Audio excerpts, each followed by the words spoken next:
ਅਗਲੀ ਖਬਰ ਵੱਲ ਚਲੀਏ। ਜਿਹੜੇ ਯੂਕੇ ਦੇ ਪ੍ਰਾਈਮ ਮਿਨਿਸਟਰ ਹੈਗੇ ਆ ਸਟੈਮਰ, ਉਹ ਕਹਿੰਦੇ ਆ ਵੀ ਹੁਣ ਦਰਜਨ ਦੇ ਕਰੀਬ ਜਿਹੜੇ ਮੁਲਕ ਆ ਉਹ ਰੈਡੀ ਹੈਗੇ ਆ ਹਾਰਮੋਜ਼ ਦੇ ਡਿਫੈਂਸਿਵ ਮਿਸ਼ਨ ਦੇ ਲਈ।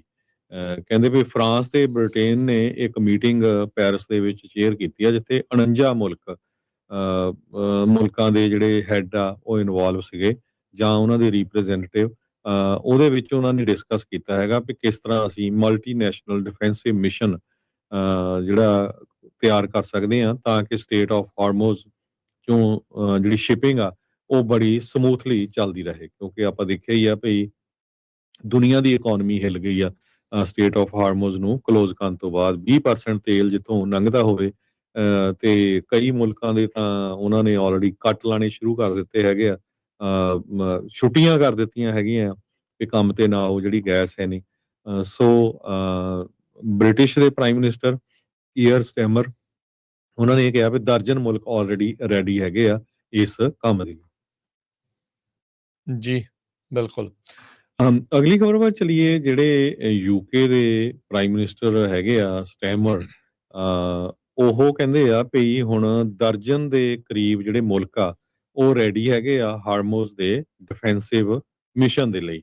ਕਹਿੰਦੇ ਵੀ ਫਰਾਂਸ ਤੇ ਬ੍ਰਿਟੇਨ ਨੇ ਇੱਕ ਮੀਟਿੰਗ ਪੈਰਿਸ ਦੇ ਵਿੱਚ ਚੇਅਰ ਕੀਤੀ ਆ, ਜਿੱਥੇ 49 ਮੁਲਕਾਂ ਦੇ ਜਿਹੜੇ ਹੈੱਡ ਆ ਉਹ ਇਨਵੋਲਵ ਸੀਗੇ ਜਾਂ ਉਹਨਾਂ ਦੇ ਰਿਪਰੈਜ਼ੈਂਟੇਟਿਵ। ਉਹਦੇ ਵਿੱਚ ਉਹਨਾਂ ਨੇ ਡਿਸਕਸ ਕੀਤਾ ਹੈਗਾ ਵੀ ਕਿਸ ਤਰ੍ਹਾਂ ਅਸੀਂ ਮਲਟੀਨੈਸ਼ਨਲ ਡਿਫੈਂਸਿਵ ਮਿਸ਼ਨ ਜਿਹੜਾ ਤਿਆਰ ਕਰ ਸਕਦੇ ਹਾਂ, ਤਾਂ ਕਿ ਸਟੇਟ ਆਫ ਹਾਰਮੋਜ਼ ਚੋਂ ਜਿਹੜੀ ਸ਼ਿਪਿੰਗ ਆ ਉਹ ਬੜੀ ਸਮੂਥਲੀ ਚੱਲਦੀ ਰਹੇ। ਕਿਉਂਕਿ ਆਪਾਂ ਦੇਖਿਆ ਹੀ ਆ ਵੀ ਦੁਨੀਆ ਦੀ ਇਕੋਨਮੀ ਹਿੱਲ ਗਈ ਆ ਸਟੇਟ ਆਫ ਹਾਰਮੋਜ਼ ਨੂੰ ਕਲੋਜ਼ ਕਰਨ ਤੋਂ ਬਾਅਦ। 20% ਤੇਲ ਜਿੱਥੋਂ ਲੰਘਦਾ ਹੋਵੇ, ਤੇ ਕਈ ਮੁਲਕਾਂ ਦੇ ਤਾਂ ਉਹਨਾਂ ਨੇ ਆਲਰੇਡੀ ਕੱਟ ਲਾਣੇ ਸ਼ੁਰੂ ਕਰ ਦਿੱਤੇ ਹੈਗੇ ਆ, ਛੁੱਟੀਆਂ ਕਰ ਦਿੱਤੀਆਂ ਹੈਗੀਆਂ ਕਿ ਕੰਮ ਤੇ ਨਾ ਆਓ, ਜਿਹੜੀ ਗੈਸ ਹੈ ਨਹੀਂ। ਬ੍ਰਿਟਿਸ਼ ਦੇ ਪ੍ਰਾਈਮ ਮਿਨਿਸਟਰ ਕੀਅਰ ਸਟੈਮਰ, ਉਹਨਾਂ ਨੇ ਇਹ ਕਿਹਾ ਵੀ ਦਰਜਨ ਮੁਲਕ ਆਲਰੇਡੀ ਰੈਡੀ ਹੈਗੇ ਆ ਇਸ ਕੰਮ ਦੇ ਲਈ। ਜੀ ਬਿਲਕੁਲ। ਅਗਲੀ ਖਬਰ ਵੱਲ ਚਲੀਏ। ਜਿਹੜੇ ਯੂਕੇ ਦੇ ਪ੍ਰਾਈਮ ਮਿਨਿਸਟਰ ਹੈਗੇ ਆ ਸਟੈਮਰ, ਉਹ ਕਹਿੰਦੇ ਆ ਵੀ ਹੁਣ ਦਰਜਨ ਦੇ ਕਰੀਬ ਜਿਹੜੇ ਮੁਲਕ ਆ ਉਹ ਰੈਡੀ ਹੈਗੇ ਆ ਹਾਰਮੋਜ਼ ਦੇ ਡਿਫੈਂਸਿਵ ਮਿਸ਼ਨ ਦੇ ਲਈ। ਕਹਿੰਦੇ ਵੀ ਫਰਾਂਸ ਤੇ ਬ੍ਰਿਟੇਨ ਨੇ ਇੱਕ ਮੀਟਿੰਗ ਪੈਰਿਸ ਦੇ ਵਿੱਚ ਚੇਅਰ ਕੀਤੀ ਆ, ਜਿੱਥੇ 49 ਮੁਲਕਾਂ ਦੇ ਜਿਹੜੇ ਹੈੱਡ ਆ ਉਹ ਇਨਵੋਲਵ ਸੀਗੇ ਜਾਂ ਉਹਨਾਂ ਦੇ ਰਿਪਰੈਜ਼ੈਂਟੇਟਿਵ।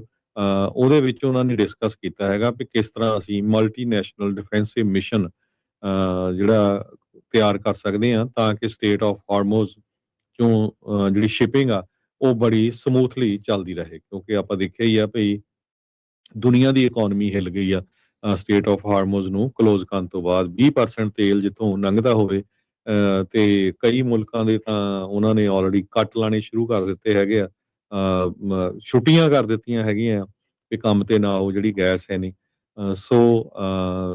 ਬ੍ਰਿਟਿਸ਼ ਦੇ ਪ੍ਰਾਈਮ ਮਿਨਿਸਟਰ ਕੀਅਰ ਸਟੈਮਰ, ਉਹਨਾਂ ਨੇ ਇਹ ਕਿਹਾ ਵੀ ਦਰਜਨ ਮੁਲਕ ਆਲਰੇਡੀ ਰੈਡੀ ਹੈਗੇ ਆ ਇਸ ਕੰਮ ਦੇ ਲਈ। ਜੀ ਬਿਲਕੁਲ। ਅਗਲੀ ਖਬਰ ਵੱਲ ਚਲੀਏ। ਜਿਹੜੇ ਯੂਕੇ ਦੇ ਪ੍ਰਾਈਮ ਮਿਨਿਸਟਰ ਹੈਗੇ ਆ ਸਟੈਮਰ, ਉਹ ਕਹਿੰਦੇ ਆ ਵੀ ਹੁਣ ਦਰਜਨ ਦੇ ਕਰੀਬ ਜਿਹੜੇ ਮੁਲਕ ਆ ਉਹ ਰੈਡੀ ਹੈਗੇ ਆ ਹਾਰਮੋਜ਼ ਦੇ ਡਿਫੈਂਸਿਵ ਮਿਸ਼ਨ ਦੇ ਲਈ। ਕਹਿੰਦੇ ਵੀ ਫਰਾਂਸ ਤੇ ਬ੍ਰਿਟੇਨ ਨੇ ਇੱਕ ਮੀਟਿੰਗ ਪੈਰਿਸ ਦੇ ਵਿੱਚ ਚੇਅਰ ਕੀਤੀ ਆ, ਜਿੱਥੇ 49 ਮੁਲਕਾਂ ਦੇ ਜਿਹੜੇ ਹੈੱਡ ਆ ਉਹ ਇਨਵੋਲਵ ਸੀਗੇ ਜਾਂ ਉਹਨਾਂ ਦੇ ਰਿਪਰੈਜ਼ੈਂਟੇਟਿਵ।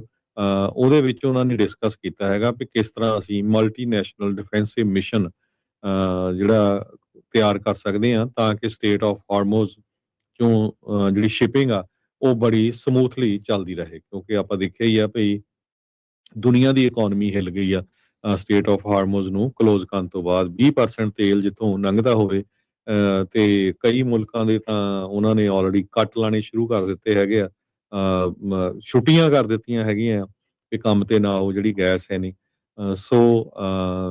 ਬ੍ਰਿਟਿਸ਼ ਦੇ ਪ੍ਰਾਈਮ ਮਿਨਿਸਟਰ ਕੀਅਰ ਸਟੈਮਰ, ਉਹਨਾਂ ਨੇ ਇਹ ਕਿਹਾ ਵੀ ਦਰਜਨ ਮੁਲਕ ਆਲਰੇਡੀ ਰੈਡੀ ਹੈਗੇ ਆ ਇਸ ਕੰਮ ਦੇ ਲਈ। ਜੀ ਬਿਲਕੁਲ।